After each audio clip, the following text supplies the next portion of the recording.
খাবারগুলো খুব সাধারণ, কিন্তু পরিবেশন এবং রান্নার পরে সবকিছু মিলে এটা কেমন অসাধারণ হয়ে ওঠে। আকর্ষণীয় লাগছে সেটা হলো ওনাদের আন্তরিকতা। এত আন্তরিকতা দিয়ে কোথাও এভাবে খাবার পরিবেশন হয় না আমার জানা মতে। তিতকরণের পাতা যে এটা ডায়াবেটিস ঔষধিকা। রঞ্জিত চাল, আমি মনে করেছিলাম এটা কি রঞ্জিত চাল দাদা? হ্যাঁ রঞ্জিত চাল, চালটা অসাধারণ, মানে নামটা আতপ চাল। কমন। তিতকলাটা আমার একটু তিতা লেগেছে, সেই ভালোই লাগলো। এটা ভালো। এই যে রঞ্জিত চাল, এটা কি আগে খেয়েছেন আপনারা? না কেউ খায়নি। এই প্রথম এবং বেশ ভালো। এটা কিন্তু আতপ চাল, সিদ্ধ না। শুদ্ধ আতপ চাল। চাল কুমড়া যেটা বলি এটা আমরা, হচ্ছে যে দিদি যে সিদ্ধ করে রাখছিল, হ্যাঁ কালকে দিয়েছিল না বরবটি সিদ্ধ, আর আছে কি এখানে ডাল। সে অসাধারণ ডাল, লেবুর পাতা দিয়ে বরবটি দিয়ে ডাল। ও এটা যা টেস্ট না, কালকে তো আমি পুরো। আর এটা হচ্ছে বিলের মাছ, আমাকে আরেকটা জানি তো। আরেকটা দেব, আরেকটা দেব।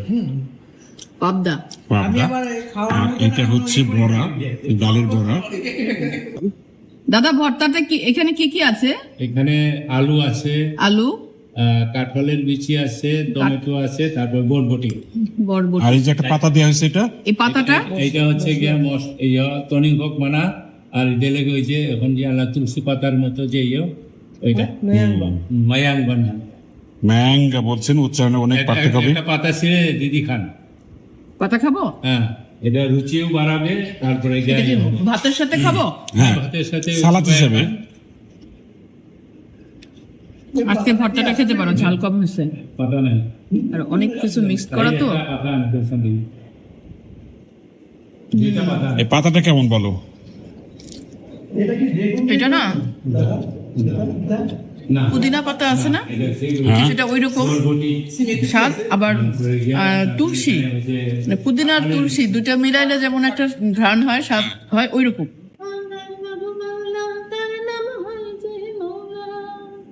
এটা মুসমুসা হচ্ছে সেই এমন খাবার যদি কেউ খেতে চায়, এই মণিপুরি পাড়ায় আসতে হবে। এই যে চাল কুমড়া সিদ্ধ, হ্যাঁ একদম এটা ভাতের ভাপে সিদ্ধ করা। এটা একটা নেই, এই চাল কুমড়া।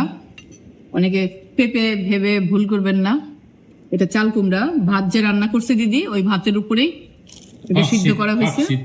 দেখি একটু কেমন। আমি ডাল অনেক নিলাম, চাল কুমড়া যেমন হয় জানি না দাদাদের আবার একদম সিদ্ধ, ভালো লাগছে। চাল কুমড়াটা একটু স্বাদ কম তো, আমি বড়ার সাথে মিলাই খাই।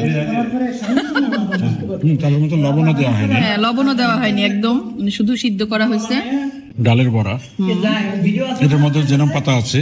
হ্যাঁ, জেনম পাতা। এটা কিসের বড়া দাদা? মাসকলার ডাল। মাসকলার ডাল না? মজা। এটা কি বাসায় করা নাকি এটা কেনা দাদা বড়াটা? বাসায় করা। এর জন্যই স্বাদটা এত ভালো লাগতেছে। এই বড়াটা কিন্তু শুকানো না রোদে। হ্যাঁ, ওই যে বাজারে যেটা পাওয়া যায় ওইটা না, এটা ডাল বেটে বাসাতেই করা হয়েছে, এবং সঙ্গে সঙ্গে ভেজে করা হয়েছে।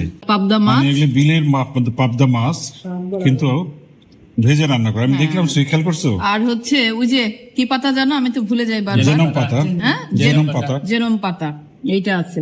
ছানার ডাল, তারপরে এটা হইলো ওই যে রামাইস, মানে হচ্ছে বরবটি, তারপরে এটারে যে তেজপাতা, কালো জিরা, জিরা পাতা, এটা দিয়ে সম্বাস করে তেজপাতা দিয়ে, তারপরে লেবু পাতা দিয়ে। লেবু পাতাও আছে। আর ডালটা কি ডাল বললেন?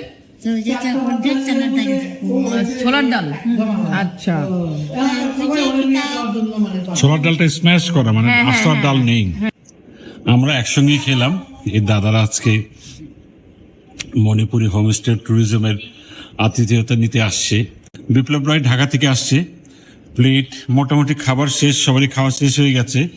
আমাদের সঙ্গে দুপুরে খাওয়া দাওয়া করলো এই ভানুবিল মাঝেগাঁও মণিপুরি কমিউনিটি বেস যে হোমস্টে আছে। আজকে সকালেই আসছেন বিপ্লব রায়। কেমন লাগলো বলুন তো খাবারটা? অসাধারণ খাবার এবং এখানকার পরিবেশ এবং ওনাদের যে রান্না অতুলনীয়। খাবারের মান যেমন ভালো, খেয়ে তৃপ্তি পেয়েছি। আকর্ষণীয় লাগছে সেটা হলো ওনাদের আন্তরিকতা। এত আন্তরিকতা দিয়ে কোথাও এভাবে খাবার পরিবেশন হয় না আমার জানা মতে।